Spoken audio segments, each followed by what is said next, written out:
Hello everyone and welcome to Girls on Deck. My name is Kayla Burge and joining me today will be my co-host Hannah Jo Groves. But since it's Halloween week here at HTFN, for today I'm Serena Vanderwoodson and with me will be my co-host Blair Waldorf.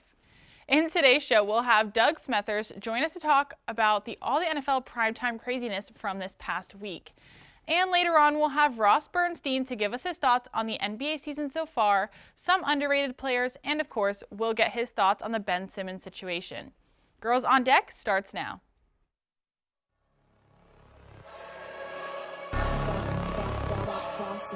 Things gon' change when I really hit the field. Undefeated chance, man, you know what's the deal. Tryna find a kid, I'm in the field doing drills. Boy, you just a sucker, you ain't never keep it real. 3 rings in my hand, I'm a warrior to the max. When I hang it up, they gon' have to give me plaques. Step up in the building and I only bring the facts. When I make a highlight, they gon' replay, run it back, okay? Always locked in, now I don't got time to lax. Saying he the best, he could take a lap. Batted 1,000 when you check the stats. Boy, is you ready? You ain't gotta ask.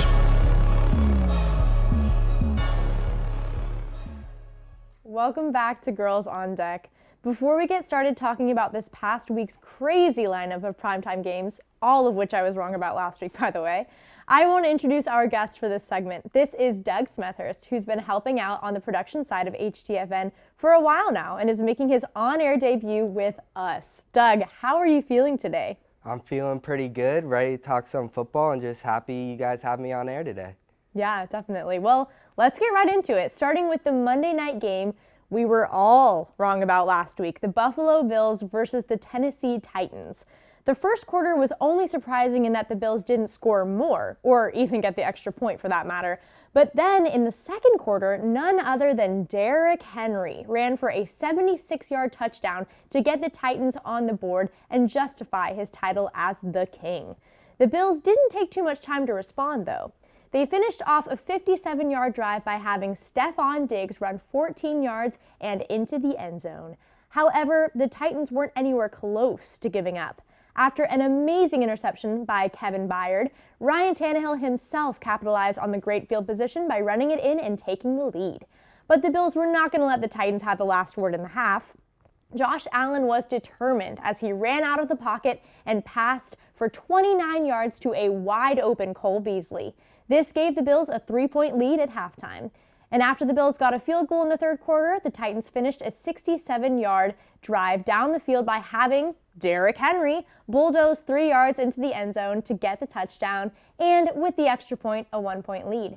But yet again, the Bills refused to let the Titans finish the third quarter in the lead, and Josh Allen found tight end Tommy Sweeney, who caught his first career touchdown pass to take the game back.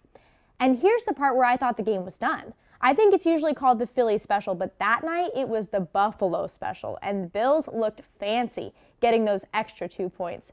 But Derrick Henry said nope, absolutely not, as he evaded the defense and ran for 13 yards to score what was the last touchdown of the game and the game winner for the Titans, because for some reason Josh Allen kind of just fell on the ball on 4th and 1 in the red zone. Doug, let that be my first question for you. Why was that the decision made on 4th and 1? Why didn't they kick a field goal to tie it up and potentially go into overtime? Like, what was the strategy behind trying a quarterback sneak at that particular moment? Well, in this sort of game, the defense has already given up 34 points. If you want to play for overtime, you're betting on a 50-50 coin toss that you'll get the ball and score first without your defense giving up any points. Where Josh Allen, in his career, he's 13 of 14 on 4th and 1 rushing attempts. That's a 93% success rate. He's the best in the NFL at quarterback sneaks. If you need 1 yard, I'm giving it to Josh Allen 10 out of 10 times. Okay, so statistics were on the side Yes. that made the decision. Okay, well, Kayla, what did you think of this move by your fantasy quarterback? I think, going off what he said, yes, statistics were on the side of that play, but at the same time, it was risky when a field goal would have been a much better option to give you more time to recoup as a team and kind of figure it out in overtime. So I didn't think it was a wise decision, but you're also playing a game, you're on a pressure cooker. You have to make a decision right there. So I understand it would have been great if it did work. So I understand that aspect of it. but I think going for the field goal just would have been the smarter decision. See, I don't know if I agree with going with the field goal because I know how dangerous Derrick Henry was that whole game, but I feel like there could have been some sort of play. You know, we saw that they had trick plays in their book with that Buffalo special that I was talking about. So why not run one of those? Why not have Josh Allen drop back a little bit and pass? He's good at that too. I get that he's good at quarterback sneaks. I just don't think this was the right move. I think they could have clutched out this game. I really do kind of think that. I mean, the Titans kind of low-key deserved it.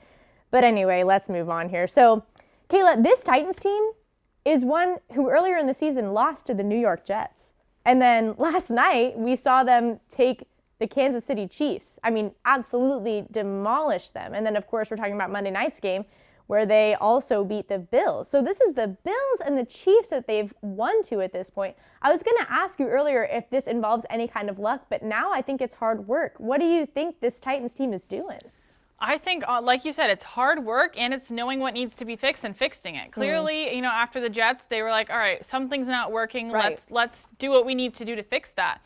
And I mean, they're a pretty solid team. You know, you have Derrick Henry. Yes. My only concern with that is relying too much on just him is not going to really take you very far in the end. So I think really building up that offense, backing up Ryan Tannehill a little more, will give them a better run in the long run. Yeah, I couldn't agree more with you there. Yeah, Doug, what are your thoughts on what the Titans have changed to get to this place in the league now? Well, it is also since week 1 where Henry had 57 rushing yards. Since then, he's had over 100 rushing yards in almost every game and 2 touchdowns at least.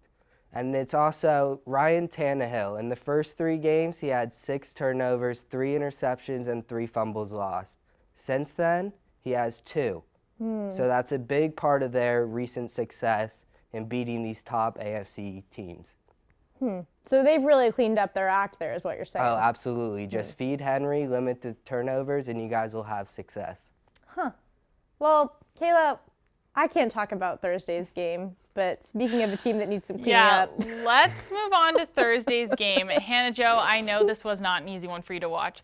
So let me be the one to give you the recap of this game. Case Keenum, who, if you remember, was a Denver Bronco for just a little bit, was in at the quarterback position for Baker Mayfield, who, by the way, hadn't missed a start in the past 8 years. In the first few minutes of the game, the Broncos defense couldn't stop the Browns from driving 75 yards down the field to end it off with Dearness Johnson making a 4-yard run into the end zone for the first touchdown of the game. And speaking of that sad Broncos defense, later on in the game, just before halftime, Von Miller ran into his teammate Draymond Jones and came out of the game with an ankle injury. It wasn't until the third quarter that Teddy Bridgewater and the Broncos were able to get any points on the board. After a long drive that amounted to 79 yards, Bridgewater threw for 8 yards to Melvin Gordon, who did all he could to reach past the pylon and earn the touchdown. To finish off the third quarter, after an impressive run to get the first and goal by Keenum, the Browns got another touchdown when Johnny Stanton made himself open in the end zone. The Broncos pressed on, trying to close the gap in the fourth quarter by having one of Hannah Jo's favorites, Javonte Williams, catch a screen pass from Bridgewater and dive into the end zone to make it seem like the Broncos still had a chance. But with a final great run from Dearness Johnson, who I want to ask you guys about later, the Browns sealed the win 17-14. Hannah Jo, before we talk about your Broncos, tell me what you thought about Case Keenum in for Baker Mayfield. Case Keenum did his job. I thought that Broncos had a chance without Baker Mayfield. I was a little worried. Of course, Bradley Chubb was out, and then Von Miller was out later in the game, and so that was worrying for me. Teddy Bridgewater, fresh off the concussion, also worrisome. But Case Keenum did his job, and with an offensive line and running backs and the weapons that he has, that's all he needed to do. I was talking to my friend Camden earlier about that, and he feels like the Browns, even if Baker is out for a few more games, can win some games if Case Keenum does what he did in this game, which is get it done. Not throw interceptions, not get any turnovers, keep the ball, keep it clean, which is what Teddy Bridgewater usually does. I have to ask you, you spoke so highly of them last week that they really had it going into this game, and we clearly saw they choked. Hannah, what's going on with your Broncos? No, they totally choked. I I would say I don't know if Teddy Bridgewater was all the way ready to go back into this game after his concussion. But the funny thing is, I mean, my alternative is then Drew Lock, who I've talked about before. I don't really like. Drew Lock has a tendency to really like to throw to the guys on the other team. So anyway, it was just kind of a lose-lose there. I didn't want Drew Lock. I didn't want Teddy Bridgewater, but we had Teddy. Ultimately, he was probably the better candidate. I just wish that he could have had a break. But Doug, I'm curious, what did you think about Case Keenum's performance on Thursday? I mean, he wasn't anything spectacular. He didn't do anything amazing, but he made the right reads, threw it to open receivers, and did what needed to be done to help lead his team to the victory. Yes, it was behind Dearness Johnson's big game, but he just made all the right decisions, didn't force anything, and just did what ultimately needed to be done to get the win. Yeah, and speaking of Dearness Johnson, let me give you some background on him. Now, he was not drafted by any team, and with all this in mind, he was not drafted by any team, and he went on to DM a bunch of teams now on the Browns, and he had an amazing game last night. He was from USF. Now, what do you think of his performance, Doug? It's a breakout game for him, and we may see teams try trading for him by the trade deadline that are weak at running back when Chubb and Hunt come back, because now there's 3 really good running backs in this run-first system. Browns couldn't be in a better place right now. It was an amazing performance by him. Yeah, I think, you talk about statement games. This was a statement game for Dearness Johnson. Like you said, Kayla, he went undrafted, and then he got invited to a Saints camp, and he went, and the Saints didn't want him. And so then he DMs all these teams, and finally, he gets in with the Browns, and he just had a huge game, and I'm really, really happy for him. So anyway, let's move on now to Sunday's game, to last night's game. So we had the Colts versus the 49ers here. And so I don't want to talk about my sad Broncos anymore. Okay, Colts and 49ers. So we had a super rainy night last night in San Francisco, but that didn't stop rookie Elijah Mitchell from being an absolute menace to the Colts defense. Their first drive of the game, Mitchell carried the ball 5 times for 57 yards and a touchdown. But unfortunately, that was pretty much the best the 49ers could do last night. Not too much later, Carson Wentz threw a 57-yard pass to cover that 49ers drive earlier, and then found Mo Alley-Cox in the end zone and got the Colts on the board.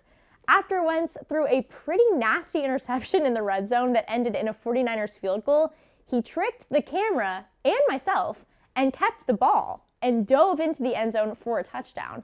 In the third quarter, the Colts showed that they did have an answer for Elijah Mitchell in Jonathan Taylor, who evaded the 49ers defense.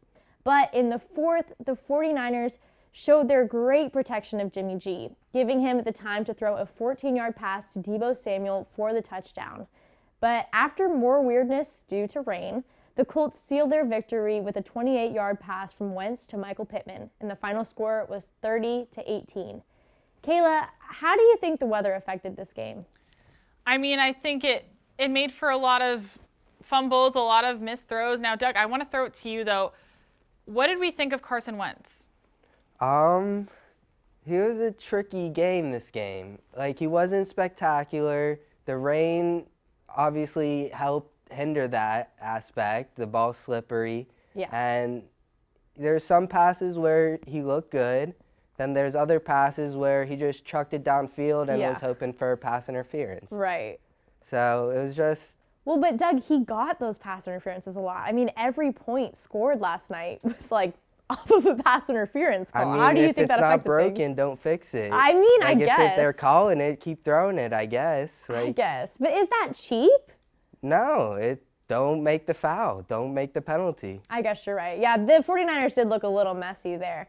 But, we're talking about Carson Wentz earlier, you and me, Doug, and he had like 5 throws that should have been picked and didn't get picked because of the rain. So are we too quick to say that Carson Wentz is doing well? I mean, I like what he's done so far this season. This is an odd game, of course, with that weather and the slippery ball. The defenders also have like this Butterfingers as well this game. I say we give it one more week. I like Wentz. I like him reconnecting with Reich. He's looking good. Colts are on a roll right now, and I like them. All right, well, it looks like we are running out of time. Well, when we come back, Ross will be here to talk some NBA topics.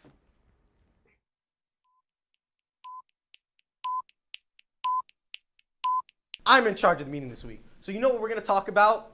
Basketball. The second thing we're going to talk about this week is basketball. Okay? And the third and last thing we're going to talk about is basketball. Yeah. It's ridiculous. I want to quit. Can I quit? Take that. Look at the screen.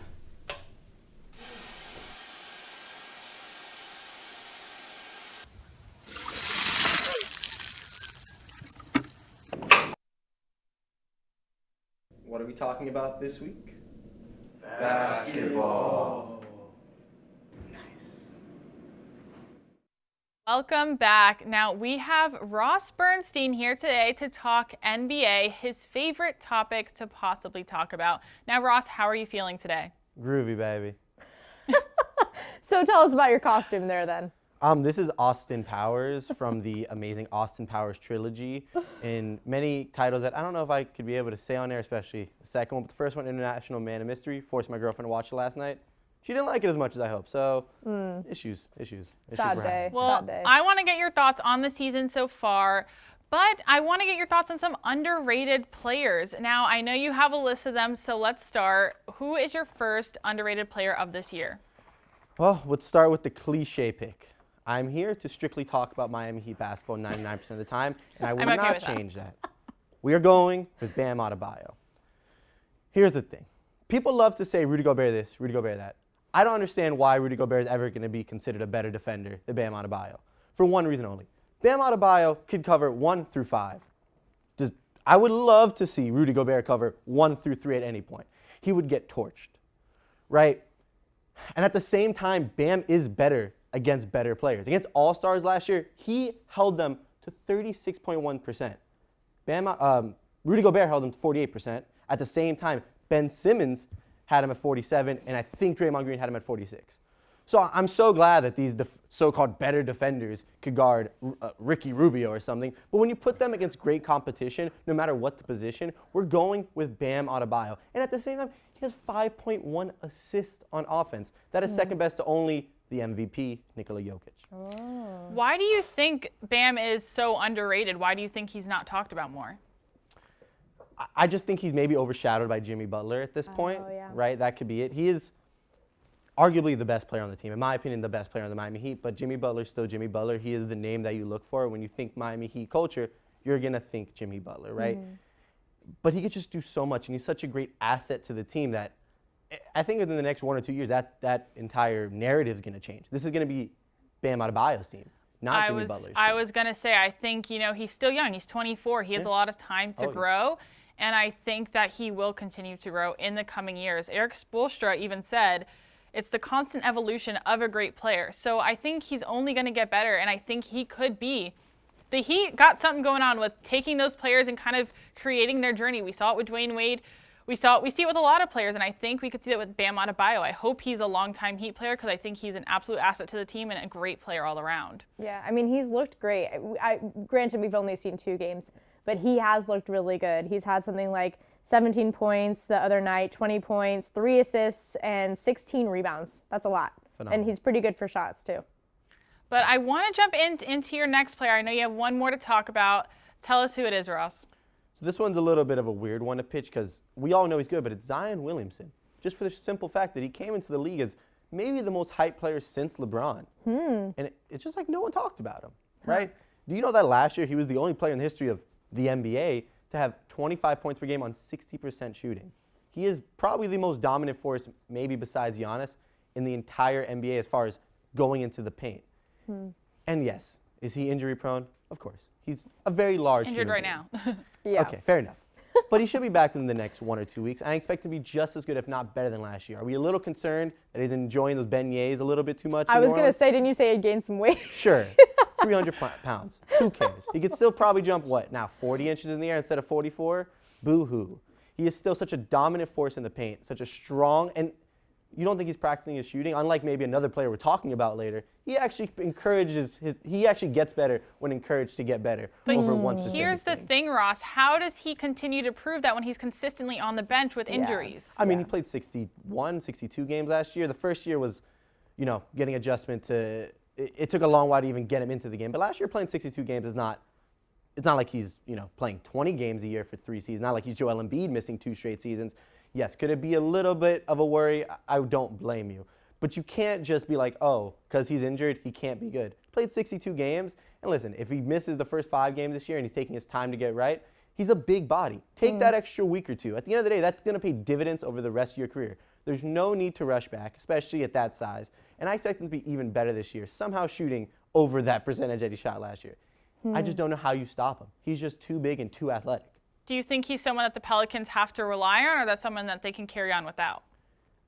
I mean, they got dominated by the Bulls last night. They kind of have to rely on him whether they like it or not. Yeah. Right? And, of course, you want your player to be someone like Damian Lillard, who's almost never hurt at any situation. You love that. But that's just not the case at this point. So what are you going to do, trade him because he missed 20 games last year? It's just a little bit of a dramatic thing, especially after only 2 seasons.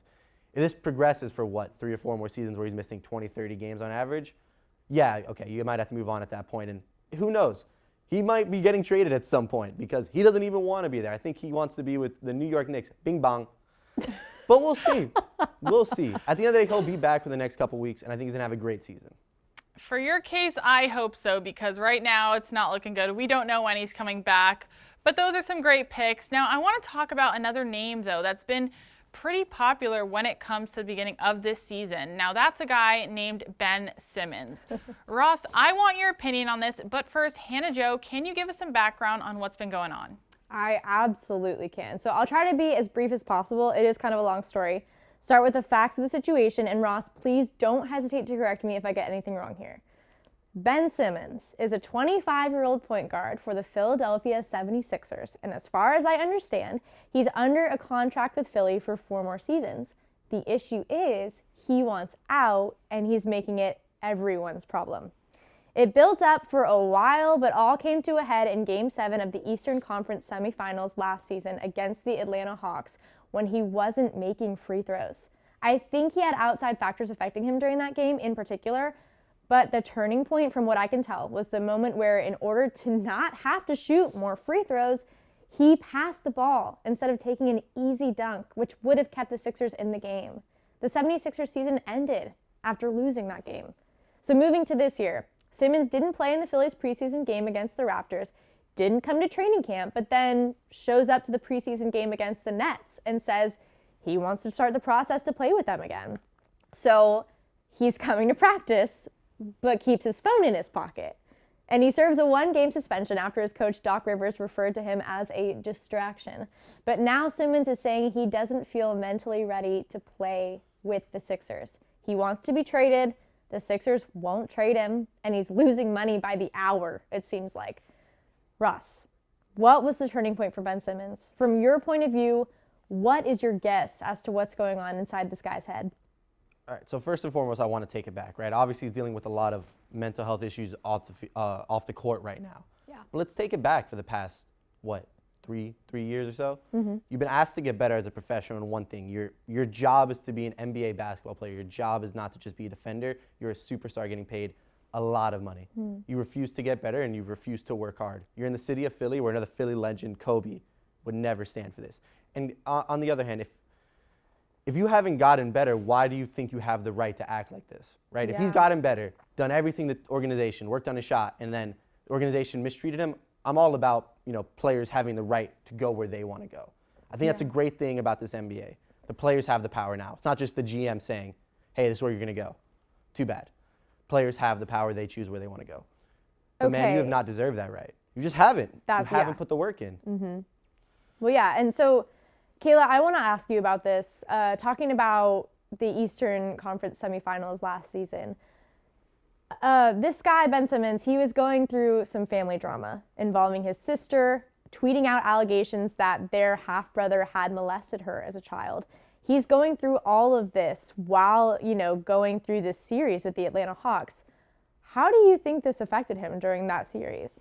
I mean, I can't help but to think it affected him greatly, so that obviously is a factor in his performance, which I think we have to look at, but that's something that I hope he works on truly. If this is a mental health issue, I hope he works on it. But it's a position where it's a lot of money involved in this, so it's very hard.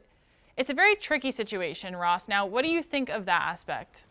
So I never want to negate how he's feeling on the inside, but if you have these feelings, express it to the team and don't show up to practice and hurt the rest of the team, right? I'm sure if he comes to Doc Rivers and says, hey, this is what's going on, I don't feel comfortable playing for the team at this time, I'd hope, or at least I think, that Daryl Morey and Doc Rivers would act mature about it and let it be how it is. But for you to show up to practice and purposely hurt your own trade aspects, because no one's going to want to trade for you, why would you show up in the first place and hurt the team? If this is the big issue, why did you do all this? Just be expressive and talk about it. Now, if he talked about it to them and they said, we don't care, we're just going to find you every game, show up to work, this is what you do, Team Ben Simmons all the way. It just doesn't seem like that's what's happening. It doesn't. Here's my issue, too, is that he's a player that has, he's getting fined, but it's, he's a player that can do something like that and kind of get away with it in a sense. You have these players that, they're not as the star talented as Ben Simmons, and they could never do something like that. They'd be off the team in a second. So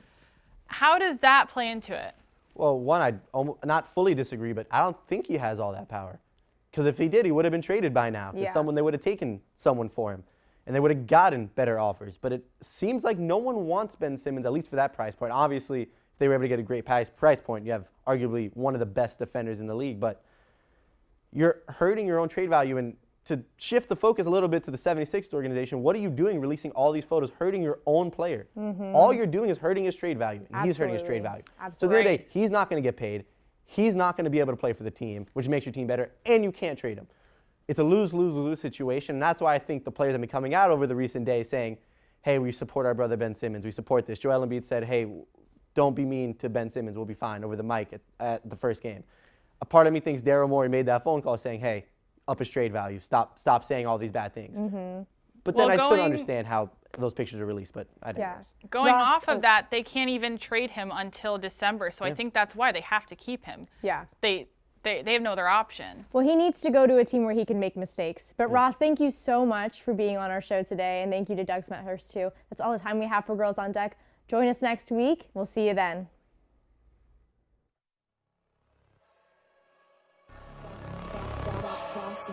Things gon' change when I really hit the field. Undefeated champs, man, you know what's the deal.